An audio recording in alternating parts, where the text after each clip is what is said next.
update ng bayan. Maasahan anumang panahon.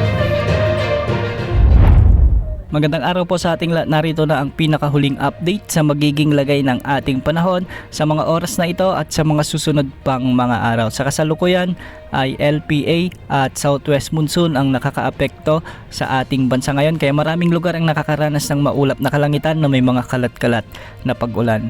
Huli nating namataan ang low pressure area sa layong 435 kilometers silangan ng Baler, Aurora. Sa mga pagtataya dito ay nasa katamtaman pa rin ang tsansa nitong lumakas bilang bagyo sa mga susunod na oras o araw. Inaasahang tatawirin nito ang mga kalupaan at kabundukan ng Northern Luzon pagsapit ng Biyernes o bukas ng hapon hanggang gabi, kaya magdadala pa rin ito ng mga pag-ulan o di kaya naman ay maulap na kalangitan sa mga lugar sa Northern at Central Luzon. Hindi rin inaalis ang posibilidad na lumakas ito bilang bagyo at kung sakali nga ay tatawagin natin ito sa local name na Bagyong Isang. Dahil rin sa pagtawid nito sa kalupaan ay maraming lugar ang makakaranas ng maulap na kalangitan na may mga kalat-kalat na pag-ulan simula bukas hanggang sa araw ng Sabado dahil paiigtingin o palalakasin nito ang habagat na magdadala din ng mga pag-ulan sa kanlurang bahagi pa ng ating kapuluan.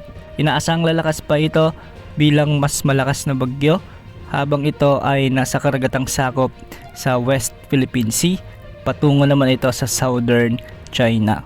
Samantala ngayong araw, dahil nga sa epekto ng low pressure area ay asahan ang maulap na kalangitan na may mga kalat-kalat na pag-ulan at thunderstorms sa mga lalawigan sakop ng Metro Manila, Cagayan Valley, Central Luzon, Calabarzon at Bicol Region. Posible ang banta ng mga biglang pagbaha o pagguho ng lupa lalo na kung may mga umiiral na katamtaman at minsan ay malalakas na pag-ulan. Samantala dahil naman sa habagat o Southwest Monsoon, asahan din ang maulap na papawirin na may mga kalat-kalat na pag-ulan at thunderstorms sa buong Visayas, Mimaropa, Zamboanga Peninsula, BARMM, Lanao del Norte at Misamis Occidental. Ang mga lugar na ito ay pinapayuhan din nating maging alerto sa posibilidad o banta ng mga biglang pagbaha o pagguho ng lupa lalo na kung may mga umiiral na katamtaman at malalakas na pag-ulan. Samantala sa nalalabing bahagi ng Luzon ay makakaranas din ng maulap na papawirin na may mga kalat-kalat na pag-ulan at pagkulog.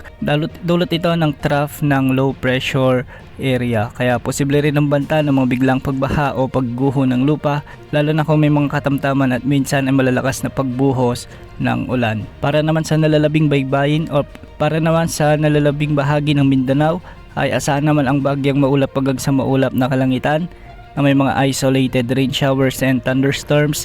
Dulot pa rin ito ng umiiral na Southwest Monsoon o habagat. Sa ngayon walang nakataas na gale warning sa anumang baybaying sakop ng ating bansa at ang mga pag-alon sa mga karagatang sakop ng Northern Luzon ay posibleng umabot hanggang 1.8 meters. Sa nalalabing baybayin ng bansa posible ang mga pag-alon hanggang 1.5 meters. Yan muna ang latest sa lagay ng panahon. Ito po ang weather update ng bayan, maasahan anumang panahon.